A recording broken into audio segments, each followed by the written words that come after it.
about Danny Cipriani? Why is this the right time to bring him back in from the wilderness?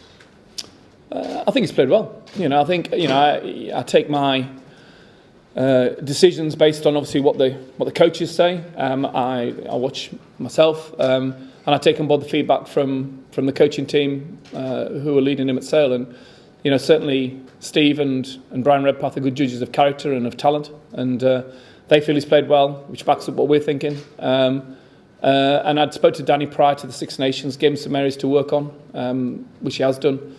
And I spoke to him day before yesterday to invite him into the team, and it's great to give him the opportunity. How likely is it that he'll step on a plane and go to New Zealand, and what does that depend on? Depends on how he trains next week. We've got Monday, Tuesday, Thursday, Friday training next week. We've got the following Monday as well, and then we'll make the decision about who we take to New Zealand. By then, we'll be clear about who's in the Premiership final, because that'll play out this weekend, and then I'll have a better idea what other competition there is in that position. So for example, a Saracens Northampton final would mean that Steve Marlowe would be playing, obviously, and Owen Farrell, and that would change the dynamic from a Quins Leicester final. You're saying now that Danny can play himself, or train himself, if you like, onto that plane? Yeah, of course he can, as they all can. But realistically, we're going to have a broad group of players, and he's, there's some guys ahead of him at the moment, but he's got the opportunity. In terms of Danny, again, he seems to be matured as a person as well as a player. How important has that been in your decision to bring him back into the fold? Yeah, pretty important. I've coached Danny more than probably most, because the majority of the time during my time as Saxon's coach, he was in it, and so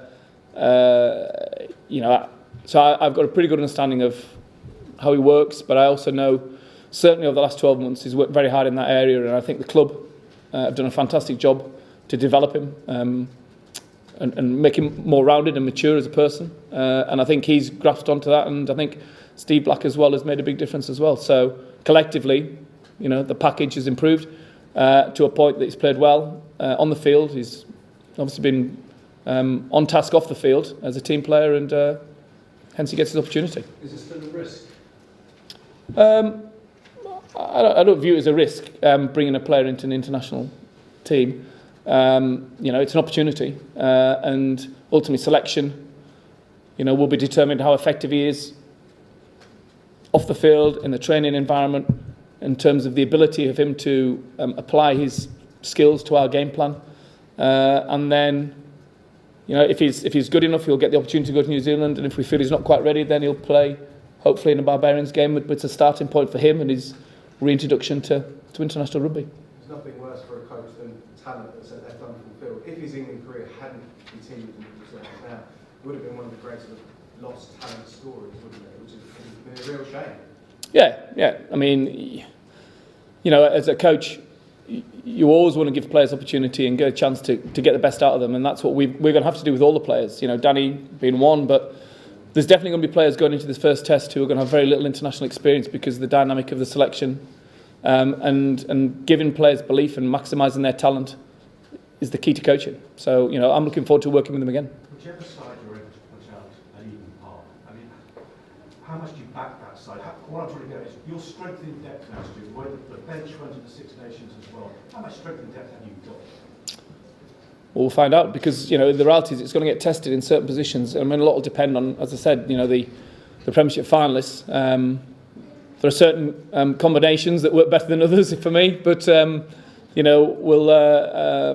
we'll see. But overall, I'm very confident we'll put a competitive team out in that first test. We've looked at it in every way, shape, and form, and whichever we look at, we know we've got a competitive time that we'll put out in the first test, and that side then will be added to with the players who played in the Premiership final, and that'll make probably a 42, 43, 44 strong contingent out there for the second test, the Canterbury game, and the third test. Is there anything you can do to make sure this sort of fixture clash doesn't happen again in the future?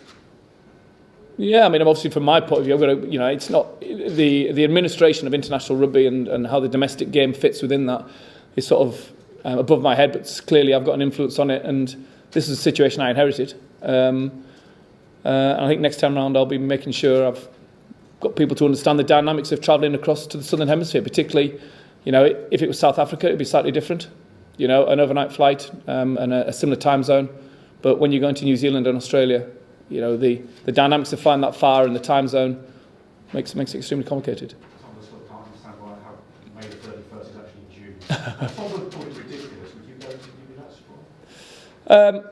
I'm not going to get involved in the, you know, in what's happened. I mean, I've just got to get on now with the cards that have been dealt, and I've got to make sure that the players that we take on that plane have got a 100% belief we're going to win, that they're ready to play because it's the game of their lives. You know, to go to Eden Park in Auckland to play against New Zealand at the start of a 3-test series, it won't get any better. And you know, I need to make sure my energy is focused on that rather than the whys and wherefores of what's happened in the past.